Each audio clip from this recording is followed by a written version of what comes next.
तो हेलो दोस्तों, आप सभी का एक बार फिर से स्वागत है स्टॉक अफेयर्स में। दोस्तों, आज का ये वीडियो बहुत ही खास होने वाला है क्योंकि आज हम बात करेंगे सोलर एनर्जी सेक्टर की टॉप 5 कंपनीज़ के बारे में।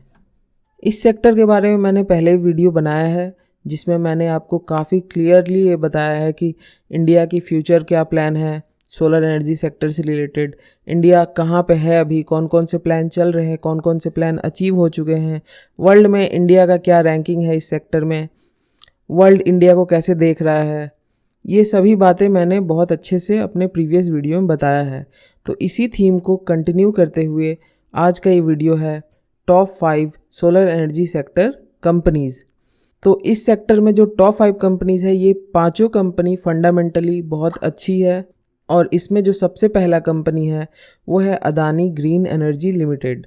और इसी कंपनी ने जून 2020 में वर्ल्ड का लार्जेस्ट सोलर प्रोजेक्ट इसको मिला था जो कि था $6 बिलियन का। और बहुत सारी म्यूचुअल फंड इंस्टीट्यूशन ने भी इस कंपनी में निवेश कर रखा है। तो इसी थीम की हमारी जो दूसरी कंपनी है वो है हेवेल्स इंडिया लिमिटेड। और दोस्तों, ये जो सोलर प्रोडक्ट हैं इस पे अभी पब्लिक पार्टिसिपेशन बहुत ही इनिशियल स्टेज पे है, शायद इसीलिए हेवेल्स के बहुत ज़्यादा सोलर प्रोडक्ट हमें देखने को नहीं मिलते। बट ये सेक्टर बहुत तेज़ी से ग्रो करेगा और ग्रो करने के पीछे जो कारण है वो है एक्सेप्टेंस ऑफ ग्रीन एनर्जी, जो कि हर गवर्नमेंट इम्प्लीमेंट कर रही है, अडॉप्ट कर रही है, प्रमोट कर रही है। कोई भी चीज़ पब्लिक तक आने से पहले उस चीज़ को गवर्नमेंट अडॉप्ट करती है, प्रमोट करती है, धीरे धीरे धीरे जाके तब पब्लिक तक वो चीज़ बहुत नॉर्मल हो जाता है और पब्लिक ईजिली अडॉप्ट कर लेती है। तो ये जो हेवेल्स इंडिया है ये प्रोवाइड करती है घरेलू सोलर सॉल्यूशंस, जिसमें ये कंपनी बनाती है solar rooftop, solar on grid system, solar of grid system, और ये कंपनी सोलर इन्वर्टर भी बनाती है घरेलू यूज़ के लिए। और अगर इस कंपनी के बारे में हम बात करें तो ये कंपनी इंडिया की leading electrical good manufacturer company है और ये एक major power distribution equipment manufacturer है इंडिया की। और इस कंपनी का ग्लोबल प्रेजेंस भी काफ़ी शानदार है। साथ ही साथ ये कंपनी इंडस्ट्रीज़ और डोमेस्टिक यूज़ के लिए बहुत सारे प्रोडक्ट बनाती हैं, जिसमें circuit protection device, cables and wires, Motors, fans, modular switches, home appliances, air condition, electric water heater, ऐसे बहुत सारे प्रोडक्ट हैं जो ये कंपनी बनाती है। और इंडिया के मार्केट में ये कंपनी बहुत अच्छे से एक्सेप्टेड है और इस कंपनी पे कस्टमर बहुत ईजिली ट्रस्ट भी कर लेता है और इसके प्रोडक्ट भी आपको हर जगह देखने को मिल जाते हैं। तो दोस्तों, इसी थीम पे हमारी जो तीसरी कंपनी है वह है टाटा पावर कंपनी। और इसके बाद जो दो मैं ऐसी कंपनी बताऊंगा जो कि थोड़ी सी अनकॉमन है, आपने शायद ही इस सेगमेंट में इन कंपनीज़ का नाम सुना होगा, बट वो दोनों कंपनी बहुत ही इंपॉर्टेंट है। तो टाटा पावर भी इंडिया की one of the largest power generation company है और टाटा पावर का इंडियन इकॉनमी में बहुत बड़ा इन्वेस्टमेंट है और ये बहुत ही इंपॉर्टेंट की प्लेयर है इंडिया को ग्रीन इंडिया बनाने में। सोलर से रिलेटेड ये कंपनी बहुत सारे काम करती है, पावर का ट्रांसमिशन, डिस्ट्रीब्यूशन, सारे काम ये कंपनी करती है। ये कंपनी सोलर पंप्स का भी निर्माण करती है, electric vehicles, thermal, hydro, solar, wind, liquid fuel और ऐसे कई प्रोजेक्ट्स पे ये कंपनी काम करती है। तो ये कंपनी बहुत ही इंपॉर्टेंट है। मे भी अभी मार्केट करेक्शन टाइम चल रहा है तो ये कंपनी थोड़ा नीचे लेवल पर आए। अगर टेक्निकली मैं बताऊं तो 180s के लेवल पे या उससे नीचे जाए तो इस कंपनी को एवरेज किया जा सकता है और इस लेवल पे कंपनी को लिया जा सकता है। और कंपनी का मार्केट कैपिटल और market presence day by day बढ़ते ही जा रहा है।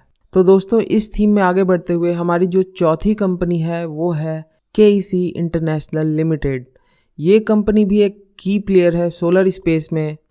काफ़ी सारे प्रोजेक्ट्स में ये कंपनी काम करती है, रेलवे के लिए भी काम करती है, गैस पाइपलाइन के लिए भी, इलेक्ट्रिक केबल्स भी ये कंपनी बनाती है। साथ ही साथ सोलर के भी कई रूफटॉप PV प्रोजेक्ट्स ये कंपनी बनाती है। बहुत ही डाइवर्सिफाई बिजनेस है इस कंपनी का। फंडामेंटली कंपनी काफ़ी साउंड है। इस कंपनी के बारे में मैं एक स्पेशल अलग से एक वीडियो भी बना के आप लोगों को डाल दूंगा, जिसमें इस कंपनी से रिलेटेड लगभग सारे इन्फॉर्मेशन मैं कवर करूंगा। रिसेंटली इस कंपनी को शायद with in a month 1000 crore से ज़्यादा के प्रोजेक्ट्स भी मिले हैं और इस कंपनी का ग्लोबल प्रेजेंस भी काफ़ी अच्छा है। तो ये कंपनी भी सोलर एनर्जी सेक्टर में एक की प्लेयर है। और दोस्तों हमारी जो पांचवी और आखिरी कंपनी है वो है शक्ति पंप्स। मैंने रोटो पंप का भी एक वीडियो बना के उसका फंडामेंटल एनालिसिस करके आपको बताया था लगभग 5 महीने पहले। उस समय वो कंपनी 198-99 के अराउंड ट्रेड कर रही थी। उसके बाद वो कंपनी 380 तक लगभग गई और अभी भी वो कंपनी 315 के अराउंड ट्रेड कर रही है। तो सेम सेगमेंट की कंपनी है शक्ति पंप, बट शक्ति पंप का मार्केट कैपिटल रोटो पंप से काफ़ी ज़्यादा है और ये कंपनी पंप सेक्टर में वन ऑफ द लीडर है। शक्ति पंप भी सोलर स्पेस में एक काफ़ी की प्लेयर है, क्योंकि हम एग्रीकल्चर सेक्टर में सोलर का इम्प्लीमेंटेशन और उसका एडॉप्शन बहुत तेज़ी से देख सकते हैं। काफ़ी विलेज एरिया में इलेक्ट्रिक की उतनी ज़्यादा अच्छी सुविधा ना होने के बावजूद सोलर का इम्प्लीमेंटेशन करके लोग अच्छे से खेती और एग्रीकल्चर को आगे बढ़ा सकते हैं। तो ये कंपनी जो है इंडिया की लार्जेस्ट मैन्युफैक्चरर और एक्सपोर्टर है सोलर पंप का, और ये कंपनी हमेशा ही न्यू टेक्नोलॉजी को अडॉप्ट करने में सबसे आगे रही है। ये कंपनी का जो न्यू पंप्स जो आते हैं वो काफ़ी अच्छे टेक्नोलॉजी और एक बेस्ट वैल्यू के अंदर मिलते हैं, और कंपनी का रिवेन्यू भी सोलर पंप के द्वारा पिछले 5 सालों में बढ़ते हुए ही दिखता है। तो हम ये कह सकते हैं कि शक्ति पंप भी सोलर स्पेस में एक काफ़ी इम्पॉर्टेंट कंपनी है जिसे हमें इग्नोर बिल्कुल भी नहीं करना चाहिए। तो दोस्तों आपको ये वीडियो कैसे लगा कमेंट में ज़रूर बताएं, और आपने अभी तक इस चैनल को सब्सक्राइब नहीं किया है तो सब्सक्राइब प्लीज़ कर दें। Thank you.